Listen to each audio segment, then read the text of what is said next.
Bismillahirrahmanirrahim. Assalamualaikum warahmatullahi wabarakatuh.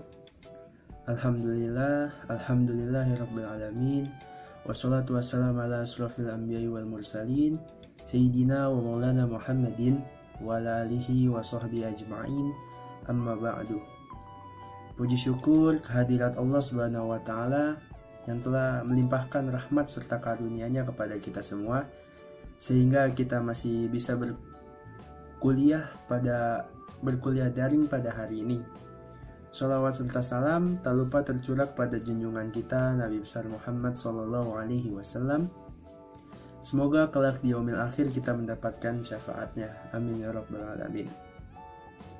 Sebelumnya saya berterima kasih kepada Bapak dan Ibu dosen yang telah mempersilahkan kelompok kami untuk menjelaskan materi pada hari ini.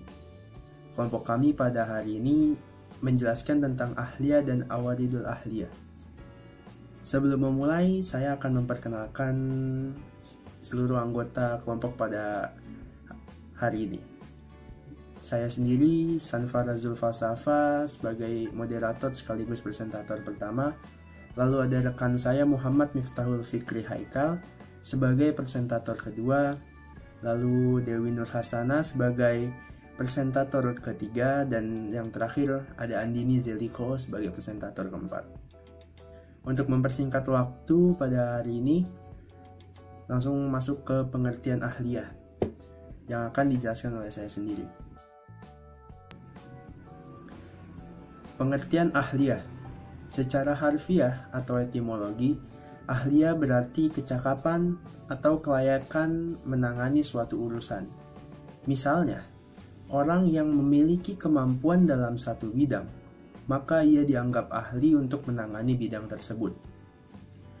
Secara terminologi, menurut para ahli usul fikih antara lain sebagai berikut, yaitu sigotun yuqadiruha syari'u fi syahsi taj'aluhu mahalan solihan lihitabin tasyri'i, yang artinya suatu sifat yang dimiliki oleh seseorang yang dijadikan ukuran oleh syar'i untuk menentukan seseorang tersebut apakah telah cakap dikenai tuntutan syara'. Jadi ahliyah itu adalah sifat yang menunjukkan apakah seseorang itu telah sempurna dalam jasmani dan akalnya, sehingga seluruh tindakannya dapat dinilai oleh syara', yang apabila seseorang telah mempunyai sifat tersebut, maka orang tersebut dianggap telah sah melakukan satu tindakan hukum, seperti transaksi yang bersifat pemindahan hak milik kepada orang lain, dan lain sebagainya.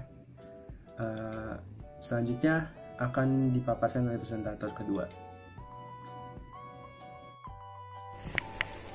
Baiklah, selanjutnya ialah macam-macam al-ahliyah. Menurut para ulama, ahliyah terbagi kepada dua bagian, yaitu yang pertama, ahliyah al-wujub. Ahliyah al-wujub ialah sifat kecakapan seseorang untuk menerima hak-hak yang menjadi haknya, tetapi belum mampu untuk dibebani seluruh kewajiban. Misalnya, ia telah berhak menerima hibah, dan apabila harta bendanya dirusak orang lain, ia pun dianggap mampu untuk menerima ganti rugi. Selain itu, ia juga dianggap mampu untuk menerima harta waris dari keluarganya. Yang kedua, ahliyah al-ada. Ahliyah al-ada yaitu sifat kecakapan bertindak hukum bagi seseorang yang telah dianggap sempurna untuk mempertanggungjawabkan seluruh perbuatannya, baik bersifat positif maupun negatif. Menurut kesepakatan ulama usul fikih, yang menjadi ukuran dalam menentukan apakah seseorang telah memiliki ahliyah ada adalah akil, balik, dan cerdas. Kecakapan berbuat hukum atau ahliyah al-ada terdiri dari 3 tingkatan. Setiap tingkatan ini dikaitkan kepada batas umur seorang manusia. Ketiga tingkat itu ialah: yang pertama, adim al-ahliyah, atau tidak cakap atau layak sama sekali, yaitu manusia semenjak lahir sampai mencapai umur tamyiz, yaitu sekitar umur 7 tahun. Yang kedua, ahliyah al-ada naqisoh, atau cakap berbuat hukum secara lemah, yaitu manusia yang telah mencapai umur tamyiz kira-kira 7 tahun sampai batas dewasa. Yang ketiga, ahliyah al-ada kamilah atau cakap berbuat hukum secara sempurna, yaitu manusia yang telah mencapai usia dewasa. Bismillahirrahmanirrahim. Selanjutnya yaitu para ahli usul fikih membagi ahliyatul wujub ke dalam 2 tingkatan. Yang pertama ahliyatul wujub naqisah dan ahliyatul wujub kamilah. Nah, ahliyatul wujub naqisah itu kecakapan seorang manusia untuk menerima hak tetapi tidak menerima kewajiban, atau kecakapan untuk dikenai kewajiban tetapi tidak pantas menerima hak. Nah, di sini contohnya adalah janin yang berada di dalam kandungan ibunya. Janin tersebut dia hanya menerima hak kebendaan seperti warisan dan wasiat meskipun ia belum lahir. Nah, akan tetapi si bayi tersebut atau si janin tersebut tidak mendapatkan kewajiban apa-apa karena secara jelas ia belum bernama manusia. Nah, berikutnya ahliyatul wujub kamilah yang sempurna, yaitu kecakapan seseorang untuk dikenai kewajiban dan juga untuk menerima hak. Adanya sifat sempurna dalam bentuk ini karena kepantasan berlaku untuk keduanya sekaligus.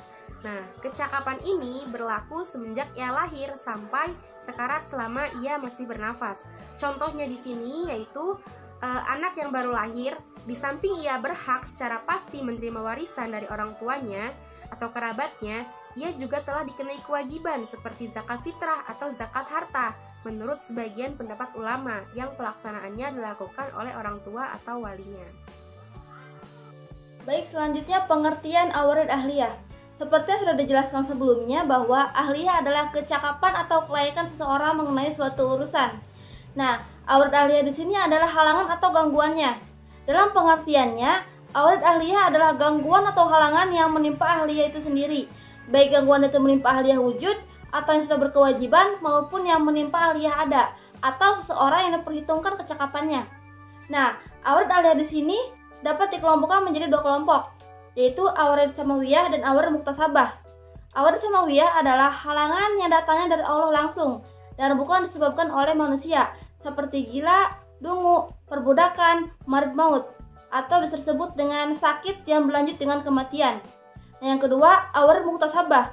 Awarid muktasabah di sini adalah halangan yang disebabkan oleh perbuatan manusia itu sendiri, seperti mabuk, terpaksa, bersalah, berada di bawah pengampunan, atau bodoh. Jadi perbedaan dari awarid samawiyah dan awarid muktasabah adalah awarid samawiyah adalah halangan yang datangnya dari Allah langsung, sedangkan awarid muktasabah adalah halangan yang disebabkan oleh perbuatan manusia itu sendiri. Nah, kedua bentuk halangan tersebut sangat berpengaruh terhadap tindakan-tindakan hukumnya. Oleh karena itu, mereka membagi halangan bertindak hukum itu menjadi 3 objek. Yang pertama ada halangan yang bisa menyebabkan kecakapan seseorang dalam bertindak hukum secara sempurna hilang sama sekali, seperti gila, tidur, lupa, dan terpaksa. Yang nomor 2, halangan yang dapat mengurangi ahliyah ada, seperti orang dungu. Jadi halangan di sini bisa dipertimbangkan kecakapannya. Nomor 3, halangan yang sifatnya dapat mengubah tindakan hukum seseorang, seperti orang yang berhutang, di bawah pengampunan, orang yang lalai, atau orang yang bodoh. Ya, baik. Demikian pemaparan materi dari kelompok kami. Apabila ada yang ingin ditanyakan mengenai topik pada hari ini, silahkan bertanya pada kolom komentar yang nantinya akan kita diskusikan bersama di Zoom meeting maupun Google Meet nanti. Dari saya cukup sekian, kurang lebihnya mohon maaf. Wabillahi taufiq wal hidayah. Wassalamualaikum warahmatullahi wabarakatuh.